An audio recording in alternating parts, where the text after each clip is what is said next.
Good evening, afternoon, night, morning, whenever you find a way to watch or listen to this podcast. It's me, Omar, with a friend of the podcast.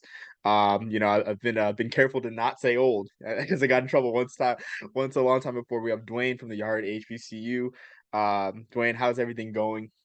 Well, you know what, man? Every time you say that, I always respond by saying I don't mind being old, especially with the fact that my 47th birthday was last Tuesday. So to Oh, celebrate happy that, birthday! thank you, thank you. I do not mind getting older. That means I'm still here, and that means I'm still capable of harassing fans of various institutions on a regular basis, and of course, doing what I love, which is, of course, covering HBCU athletics and, of course, design work whenever I get the opportunity. Yeah, exactly. I mean, I'm glad to get to see firsthand all the stuff that you produce, especially last week, the 10-2 record picking the HBCU game. So let's hope you top that this week. I read your picks and I think you have a great chance of topping last week. So yeah. Yeah, for those who don't know, so whenever you get an opportunity, go check out my articles on HEROSports.com. Every week, I do a preview of my top five matchups. Well, this week it's four in a pillow fight. And then I do my prognostication, my picks for every game that's being played on the FCS level. I've been doing rather good this season. I'm at an 80% clip for the entire year. There were a couple of times I tried to pick upsets, and a couple of times I got upset. And I find it interesting. I talked to Coach Trey Oliver of North Carolina Central during one of the weekly press conferences, and his facial expression that he made when I said that about me picking against them, and the fact that I would never pick against them again like that in the situation. Yeah, I don't know if he liked that response too tough, but the fact that they're playing good football as an A&T alum just makes me upset. But as an HBCU fan, I love to see it. Yeah, for sure. I mean, I can understand you being upset as A&T alum, but yeah, Central, I mean, having an amazing year and the race for the MEAC was very, very impressive this year. I mean, I know you had a prediction for Delaware State, Howard, Delaware State. I know I've been riding the Rod Milstead train for the past 2 seasons. Someday the station's gonna stop or the train's gonna stop in Atlanta. But again, always excited to read your picks. You can't be wrong if you say the same prediction every year and it finally happens. That's just what I'm going with. Hey, a broken clock Jackson is too. right twice a day. Yeah, exactly. Yeah, broken clock's right twice a day, and Jackson's followed suit. Because he highlighted Jarish Halsey as his player of the week, HBCU player of the week. So, yeah, just yeah, hopefully someday that train stops in Atlanta. But you know, start a MEAC play coming soon. I guess staying in the staying in the MEAC. So our main topic today, we got this weekend, North Carolina A&T visiting Robert Morris in the Pittsburgh Metro, Moon Township of Pennsylvania. And so the big question is, can HBCU football stick? Can a classic stick in Pittsburgh, especially with the recent kind of trends in the Rust Belt with HBCU classics, where you have the Columbus Classic that got off to a great start last year, uh, forced to be canceled. Then you have the let's see what else. I'm pretty sure that was the only one. Yeah, the Columbus Classic, and that was it essentially.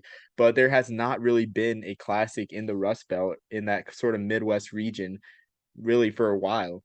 So this weekend you have NCAA&T Robert Morris. I'm sure NCAA&T fans travel well, Duane. I mean, I'm not so sure you probably know a lot better than I would, or you definitely would know a lot better than I would. Yes, well, first and foremost, let me go ahead and correct you because I know MEAC fans that are watching were like, man, them Bama's ain't in the MEAC no more. So yes, we My know that bad. Yes. A&T is no longer in the MEAC. They're currently in the Big South, preparing themselves for the CAA. But to answer your question, yes, A&T are great traveling fans.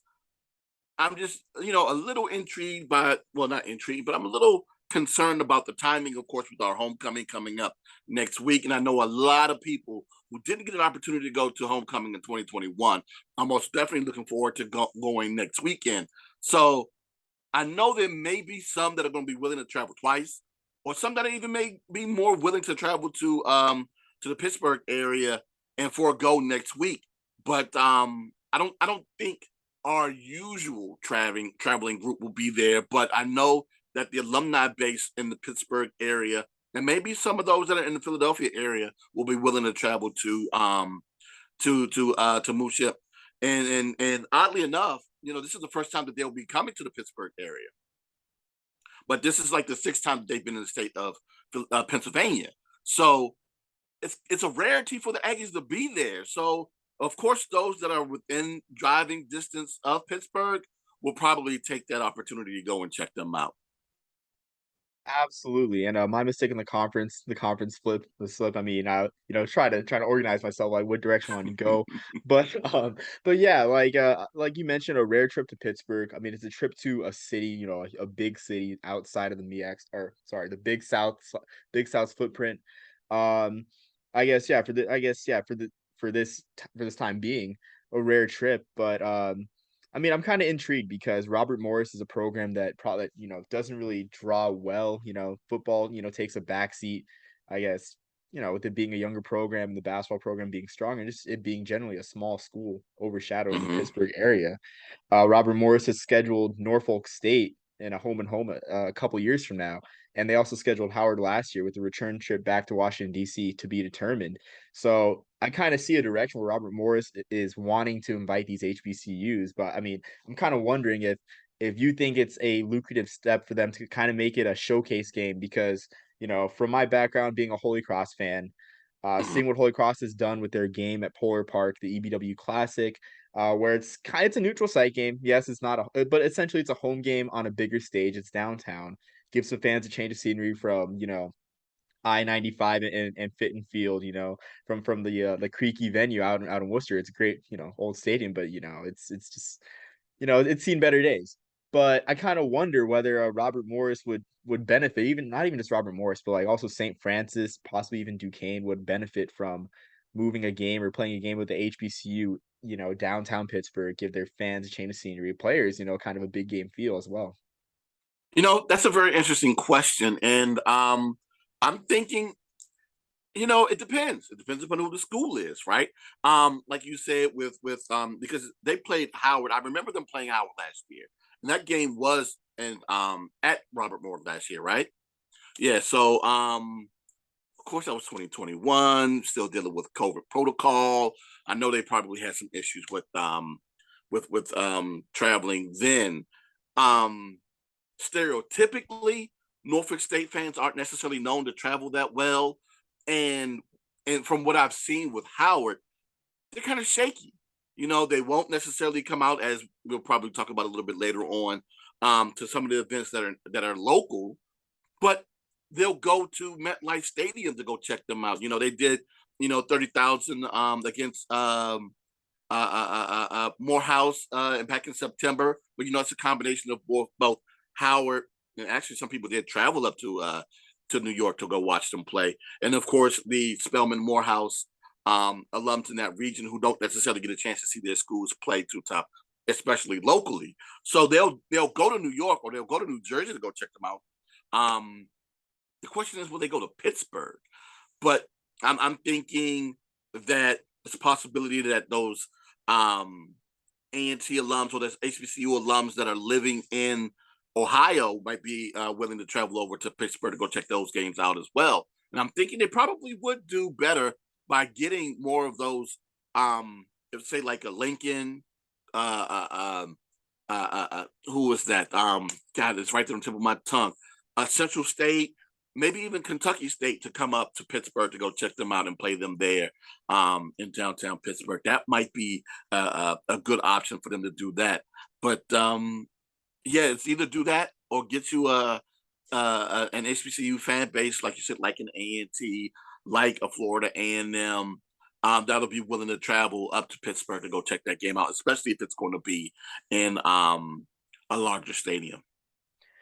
Exactly, and just a couple notes too. I mean, you mentioned Lincoln and Central State. I almost said Wilberforce because I was going to bring up the Oh, in history. Wilberforce, yeah. Yeah, thinking about the history of HBCU ball in Pittsburgh. Yeah, we're not talking So about Wilberforce doesn't have a football team, yeah, but yeah, but you were they talking they about the did, yeah. history. because of Yeah, the they history, yeah, used to. because Yeah. yeah, 1926, you had Lincoln play Wilberforce at Forbes Field in Pittsburgh, and Mhm. then the last pretty much classic that happened in Pittsburgh was in 1970, which I mean, honestly, it just seemed like kind of like the perfect, I guess not the perfect, but like the rest, like it's the best recipe for disaster because at the time you have Grambling and Morgan State moving their rivalry from Yankee Stadium to Pittsburgh. So Mhm. like you mess up one tradition there and kind of, and again, in a city that's like not as, I guess, glamorous as New York, you know. I hope I don't get Pittsburgh hate on this podcast, but just Oh, from a they know that they're legislative not glamorous. They most definitely know that they're a blue collar town. If they necessarily take offense to that, I'm sorry. Because you said it better than I said it earlier in terms of, like you said, with the difference of going to MetLife to say, God, what is that weird name that Heinz Field currently has now? geez, I still call it Heinz Field. Yeah, right. Or even PNC Bank Stadium where Yeah. the Pirates play. If they were to have it there too, to have a smaller venue. So yeah, they know that they're not as glamorous as New York City. They know that. The river's beautiful, and I mean that 1970 game with Grambling and Morgan State only drew 14,000 fans. Mhm. It's called the Renaissance Football Classic, but you can kind of see that they gave up on the idea, scrapped it after a year, and there just hasn't been a classic since. But you kind of wonder if like you pick different teams, not Grambling and Morgan State, not go for the top of the class right away. If things would end up differently. So now with Robert Morris scheduling these HBCUs. Maybe we see kind of like a revival in these classics. I mean, you mentioned some fan bases nearby, like Central State makes a lot of sense. Of course, Lincoln being across the state makes sense too, and even Kentucky State too. And the Kentucky State, they might be classiced out because part of, I guess, their overuse in the Circle City Classic, which was, yeah, that was the other classic that I wanted to mention. The Circle City Classic is part of the reason why I don't think it'll come back again because they just kind of ran out of ideas, and Kentucky State and Central State fans kind of got weary of Indianapolis. But Mhm. I guess that being said, with like the next question discussion point. I mean, you briefly mentioned how Harvard versus Howard, the Truth and Service Classic. Do you think that fans would show up for a HBCU Classic with a PWI opponent? Because again, from my experience going to the Truth and Service Classic, I saw this. I was like, wow, like I mean, this is a Harvard Crimson, a not just athletic brand but academic brand, playing in a soccer stadium. I mean, I thought it would have drawn pretty well because it's a rare matchup. It's akin to like, um I guess the excitement around was kind of like before the pandemic when, we looked at the schedule at the academy. We saw that Oklahoma was going to go to West Point, and like, this is a rare game, and it is so cool that, that I guess I'm a cadet during that time. Fortunately, it didn't happen, but it has that feel where it's when's the next time Harvard and Howard are going to play in home and home, uh, especially in a site downtown DC, Audi Field. So, I mean, again, back to my question, I guess just to reiterate, like, do you think HBCU fans will show up for a classic with the PWI, especially one with a very small, I guess, brand and footprint as Robert Morris? Wow, that is a wonderful question. And that one is a head scratcher for me. And I really don't know. I don't. Um, because based upon what we've seen, I would, you know, with little research, my answer would be no. But I was hoping really that more Harvard fans would come out. I know one of the things that's been an issue, and I've most definitely talked about it on your show before, is that the city still hasn't bought into Howard athletics. It's been a very long time since DC has invested in Howard athletics, and that was because, of course, during the time they were a championship program. Now, not so much, and the city just won't come out for them as much as they used to.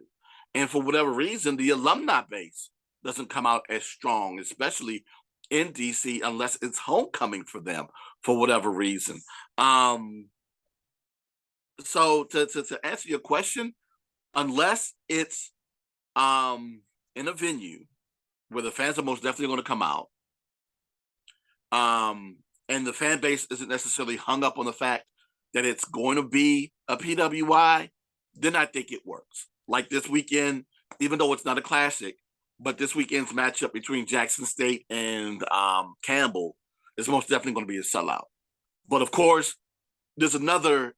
um, factor in that. And of course, that factor is one Deion Sanders. And it's like no matter where he goes, with the exception of his first season when he went to University of Louisiana Monroe and was begging for the fans to come to travel down there. Now he doesn't even have to do that. The fans are coming. They're coming to see these boys play. But yeah, if it's a factor where you get these fans that most definitely love their institutions and their programs, they're going to come out no matter who they're playing against. They're most definitely no work. And it's like a handful of programs that I can think of that will do that. And I hate saying A&T because people are going to look at me as being biased, but of course they're one of them. Another one, of course, is Florida A&M, and I truly believe that that will be another one that will be willing to travel, especially if it was in state, to go see their team play. So I think that's the only way that that would work. Yeah, I mean, I'd have to agree, and I mean, it's sad, but that's a good point you bring about Howard Athletics because, I mean, when was the last time they truly contended in the MEAC? You'd have to say the Kalen Newton years, but hopefully, I mean, they have great play at quarterback again. They have a star in Quentin Williams, who, you know, I mean, one of the best in the MEAC, one of the best in HBCU football. But I mean, he's of course going to go. I mean, maybe Jalen Tolbert, the future of the program can inspire, Mm-hmm. rejuvenate interest in the program, but we just don't know. It's interesting too because I mean, as much as we want to believe it, Jackson State, of course, is outlier because of Deion Sanders and just all the storylines too. Like, I mean, I've been getting my popcorn ready, reading all of HBCU Twitters, all the banter back and forth. It's been truly entertaining, but yeah, like it's interesting because I feel like more programs would be like better served, like programs like Robert Morris would be better served to like play HBCUs because how else are they going to draw? I mean, my article too, I kind of laid down the footprint where like they can play a game at the city's USL stadium, Highmark Stadium, which is I mean honestly like that's any reason for fans to travel. Just seeing a game, alongside a river. There's very few stadiums like nestled like literally like beside a river, so it's you know it's like watching art and play, but I guess but that's besides the point. But I mean, yeah, like it. I guess we'd have to see it more in regularity. I mean, because even then, even though Robert Morris has had these games, like they're probably one of the few programs that are like regularly scheduling these games and like not just as one-offs. So I mean, I guess with that point too, just like creating regularity, I kind of would like to see, sort of Mayor's Cup type game with like North Carolina Central and New Hampshire, the same way that South Carolina, Missouri have, just because they share the same city name. But I'm just spitballing ideas out here. Oh, that probably would be a cool idea, but again, you know, it, that would have to be a home situation, and I'm thinking in those situations that they will each home team it will be a successful situation for those. I don't know how that would look, especially in Durham, North Carolina, to have New Hampshire to come down to play and them playing in a larger venue or not. But that 10,000 seat stadium that they have, they most definitely fill that up for them. Yeah, for sure. I mean, yeah, that one didn't have to be a neutral site game, but I mean, we'll see. I think this game, I think local organizers should be kind of on watch for this game, I guess, for attendance. A&T and Robert Morris, just to see if the local community shows out for this. I mean, it'll be kind of hard to sell since like Robert Morris has one of the smallest stadiums in FCS and he only seats like 3,000. Yeah. The Joe, the Joe, but I mean. Hopefully it's a sellout. I would hope it is a sellout, but I mean, I honestly think that more North Carolina A&T fans will show up than Robert Morris fans because it's been a rough year for the Colonials. But yeah, Oh yeah, being winless right now. Am I correct? They are winless, right? they're winless, and then after you guys, they have App State coming up, so it does not appear to be getting any better. So yeah, it's gonna be a tough 2 weeks for them.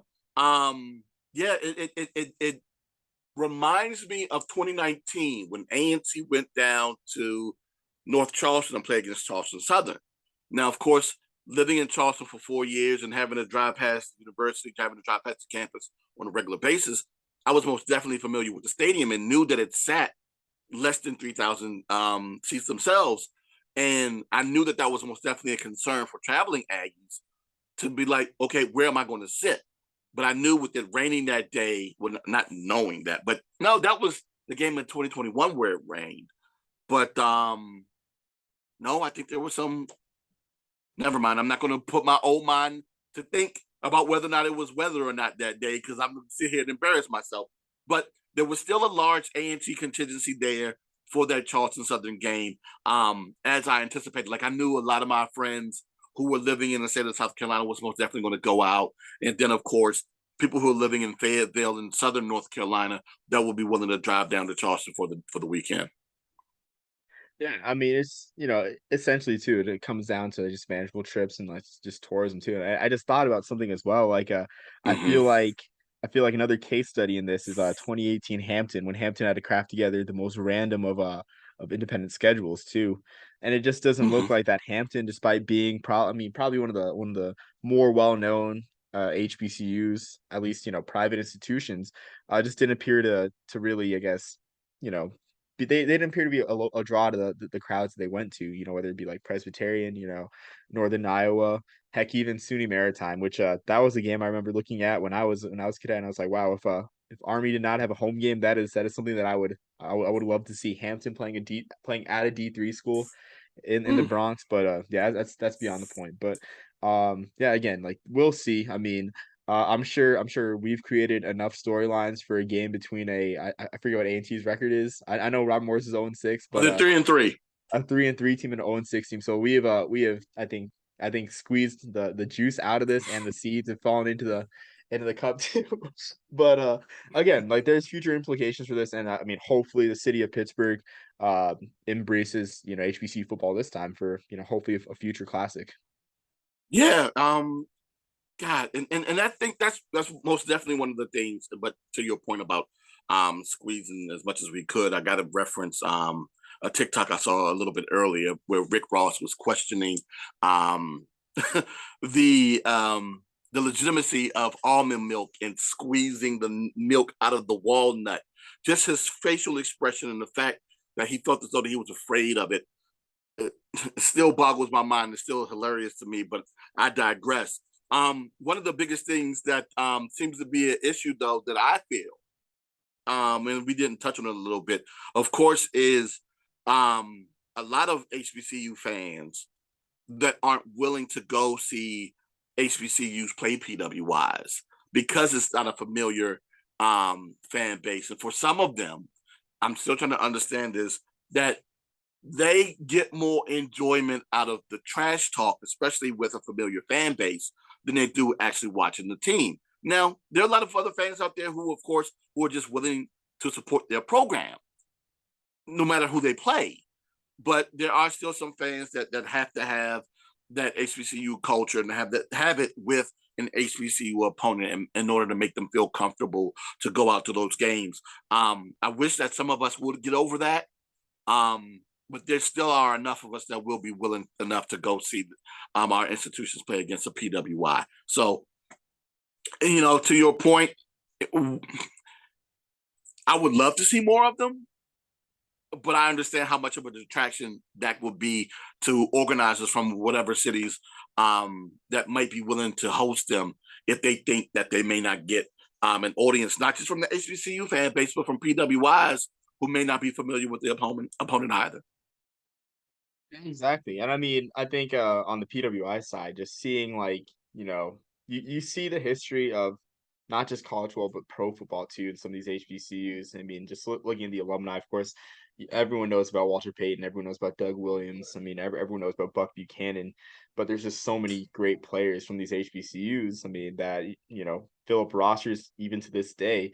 Mm. So even with PWIs too, but I mean, it's interesting you bring up the whole trash talk perspective too, because I feel like a lot of it is also a regional thing too, because I mean, it's hard. It's hard, I guess, if you're Hampton to trash talk, Maine fans, because like, what kind like what kind of like regional characteristics like do you have in common? Like, what do you have like what kind of cultural characteristics do you have in common to trash talk a Maine fan?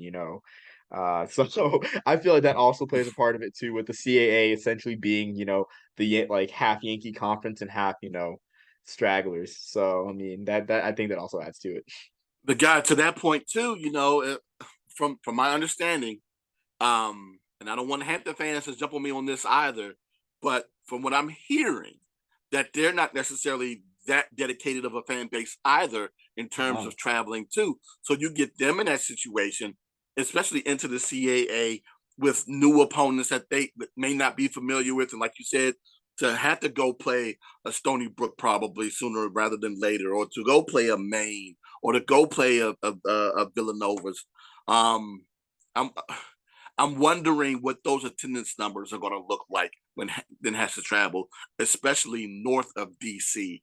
What that's going to look like, especially with the way that not just collegiate football, but FCS football, the way that fans kind of turn out for that, especially in the Mid Atlantic and north of that, especially if it's a program that's not a winning one, that we just don't turn out that well.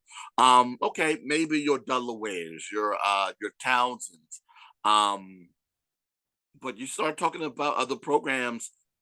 I can't think of any program off the top of my head, and I know someone's going to correct me on this, that would normally generate at least 10,000 fans on a weekly basis, especially north of Richmond.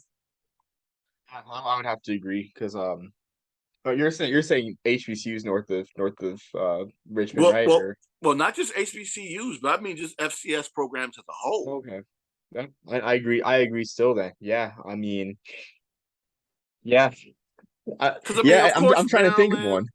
Maryland. Of course, Maryland Navy, um, Army. Of course, Syracuse, Penn State, Pitt.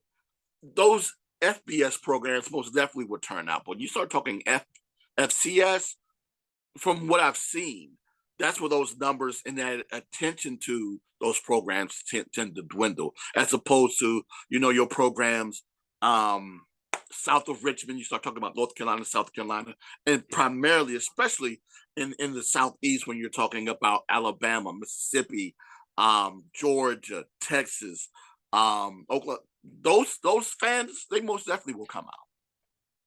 Yeah, absolutely. I mean, and I do think the one program like north of Richmond, I think like FCS wise is Delaware, which is Hmm. they're having the talks about, well, not talks, but just like people are speculating an FBS move. But yeah, I do think it's a regional thing, and I think it does bleed into Western Pennsylvania too. I mean, if you want to lump that in the Northeast, but Yeah.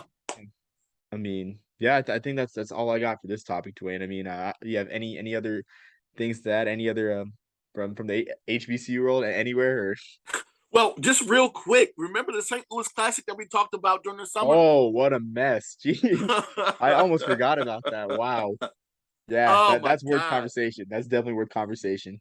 Yeah, and the fact that those organizers, who from my understanding, were involved in at least several other classics, um, it seemed as though whatever they touched turned to trash, and it just never came into fruition. And they had to cancel at least two football games that I know of. And sadly enough, for the one in St. Louis, it was the week of.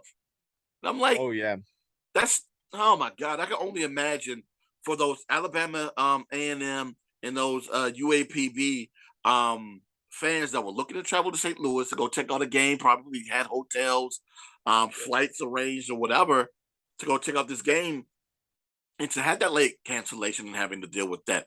How much of um God, just how horrible that would have to be. And that's one of those things, man, that I would say not just HBCUs, but all institutions as a whole need to be leery of is who you use as a promoter for your events as it pertains to having these sporting events or these classes. I could not have said it better myself. I'm not sure if you saw the controversial promo they had regarding that. I didn't see it, but I heard about it. And Yeah. oh my God. So I Omar, you have to help me out with what was exactly said, because when it was told to me, I'm like, okay, I know what they were attempting to do, but ooh, that's not the way to do it. That's very cringeworthy. Yeah, yeah, let me find it. See. Yeah, I sent it to my friend. It said quote unquote, bring a black male to the classic, you may change his life.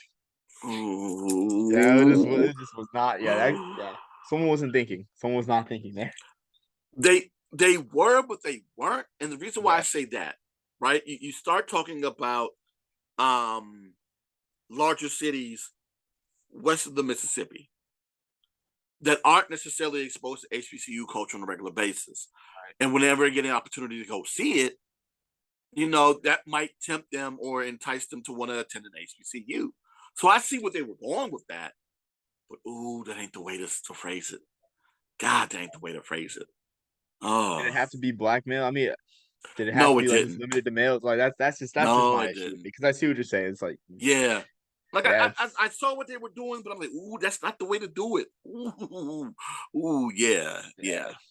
But I mean, shoot, I guess it's safe to say I don't think there will be another St. Louis Classic. I mean, but we'll see. Maybe if they can get the promoters that are doing the Memphis Missouri game, Hmm. because there's next year at the Dome. Maybe if those promoters hop on, but I don't know if it'll be worth it for them because it seems like that's just I don't even know that's a promoter thing. I think that's just the two athletic departments just coming together because Missouri did the ultimate Power Five ultimatum, say, hey, we're not going to play it until we play. We're not going to play you guys unless you play it in NFL stadium, which is I have my qualms about Power Five scheduling, but yeah, like just absolutely tragic, and it just would have been so great for Alabama or sorry Arkansas Pine Bluff just to have that classic again back in St. Louis, but I guess maybe they look towards Kansas City. I don't even know at this point.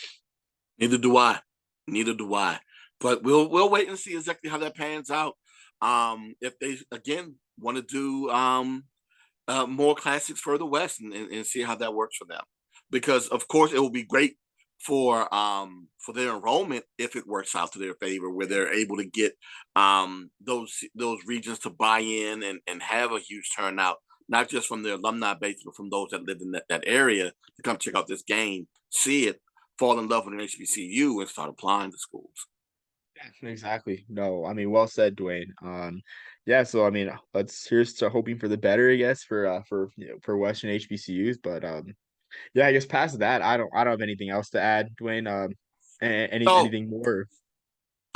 just one news update for those that probably don't know, and then two shout outs real quick. One, of course, I don't know if you saw, you probably did see today, Omar, of course, that Doc Gamble, the former head coach over at Arkansas Pine Bluff, was relieved of his duties today. Oh, Um, really? Okay, I didn't yeah, see that. ever, with them being the Western Division champs back in 2020 and during that COVID season, they've won like they've gone with 8-16 cents, Mhm. and they most definitely have looked bad in outings this particular season. So unfortunately, Gamble was relieved of his duties as of today. But I need to shout out two people first and foremost. Tiffany Dawn. God, ooh, the fact that I forgot her last name that quick is killing me right now. But the new athletics director over, oh yeah, Tiffany Dawn Sykes, the new athletic director over Florida A&M. Most definitely got to shout her out. Congratulations to her with her appointment as of last week. Oddly enough, Omar, she was one of my earlier followers at the Yard HBCU on Wow. Twitter. So I've seen her do during her growth through HBC, not just HBCU athletics, but collegiate athletics. Because before moving over to Florida A&M, she was over at Dartmouth. So I've seen her and her growth and her transition through various institutions, and now she's the AD over there at FAMU. So congratulations to her. And then my man Cal Adams, who is now an assistant athletics director over at Delaware State, also an appointment as of last week as well. So congratulations to the two of them. I wish nothing but good luck to the both of you guys. As do I. Wishing the best for the new leadership at Delaware State and Florida A&M. So I'm sure if your friend at Delaware State sees my comments about the football team earlier, hopefully he sees them. You know that I'm still faithful believer in the Hornets. Yeah, But I'm a little disappointed I won't get a chance to see Coach Milstead this weekend. I've had wonderful conversations with Coach. Same with Coach Larry Scott as well. Man, I'm gonna miss both my guys, and the fact that it's Howard's homecoming too. The fact that I can't go, but the fact that I'm missing an opportunity to get a chance to speak to both of them, because I know Milstead, who was most definitely angry about the preseason prediction of their team, and the fact that the defense is starting to bear fruit from what he said that they would be this year based upon what they did last year. even with some players that they've lost, they're still playing relatively well. I'm just waiting to see exactly what they look like once they get to the meat of their schedule, uh, aka North Carolina Central and South Carolina State, to see how they look when they play against those two guys. Yeah, and it kind of sucks that like we're riding off Morgan State, Norfolk State already, but it is what it is. I mean, Well, I'm more so disappointed for Coach Wilson. It's not to say that I like Coach Wilson more, I like Coach Odom, but the way that um, Coach Wilson and Morgan State looked with their big win that they had back in September, and then that unfortunate loss that they had against Norfolk at homecoming with 5 seconds to go on the clock, and then unfortunately, that's right, they beat, was it St. Francis what that was it? It they was beat? Sacred Heart. Sacred Sacred Heart. Heart. That's what it was. Sacred Yeah. Heart. Their big win was the win that they had over Sacred Heart. Then, of course, the close loss to Norfolk State, and then Central blew the doors off them on Thursday night Oh last yeah. week. Yeah. Yeah, just a little Mm, disappointed on the turn that they're taking, but of course, it's his first year. yeah. I'm intrigued to see exactly how that program grows with him. And then, of course, Norfolk State with them having their rough season, the way that that started for them, unfortunately. But we want to see how actually Coach Odom's rebounds for the rest of the season, and see how he competes during conference play. Yeah, I mean, I agree. Norfolk State. I mean, granted, there's a lot of loss, especially at the quarterback position, but Yeah. and on defense too, and on defense, and Sean Dixon as well. I mean, Hmm. but maybe they hopefully they can get on track, get back on track next year. But the funny thing is I guess like a couple weeks ago, with Hmm. as bad of a start as Norfolk State had, they still had a prayer for the Celebration Bowl because it's a 5 game season. Love the 5 game season. 5 game sprint, and there is a big one going down in Orangeburg this weekend between Oh Central yeah. and South Carolina State. I'm most definitely be keeping my eyes on that. Probably be watching that a little bit more than I'm watching A&T Robert Morris, because I'm expecting that one to be a blowout quick. But I digress. Matter of fact, I think that game is a 3 p.m. game, so I probably won't have to divert my attention from my Aggies. With the A&T being a noon start up there in Pittsburgh, so I'll probably will be able to get a chance to check them both out. But yeah, that's going to be a slobber knocker. I've already talked about, of course, Jackson State and Campbell, and we kind of hinted what the ramifications of that matchup and what that's going to mean within FCS football. But yeah, it's going to be some good football being played this weekend. Yeah, I'm excited for it too. I mean, yeah, that'll definitely be on my radar. At least Central and yeah, Central and South Carolina State. Because as much as I hate to say it, in late October that this may be the MEAC title game. I mean, it's sure looking that way. But I It's hope I'm looking that way, but somebody can surprise. Delaware State might be that surprise. Howard, if they can turn it around, because they haven't, this will be their first, excuse me, conference game this weekend. If they can still, God, it's rough for me to say steal one during their homecoming, but if they can steal one against Dale State and run off a few, and the ball bounces a funny way against those two programs, maybe they'll win out. So for 5 games, man, I'm hoping for madness, but we'll have to wait and see. But I'm with you. I truly believe that Saturday will be a de facto championship game for the MEAC between these two programs. absolutely. I mean, even more reason to watch it. Yeah. So I mean, I'm excited. Thanks for setting the stage for a great week of HBCU football. Um, I don't have anything else, Wayne. If you don't. No, I'm good, baby. All right. Yeah. Thanks for tuning in, everyone that will listen or watch this. Until next time, everyone, peace, love, and soul.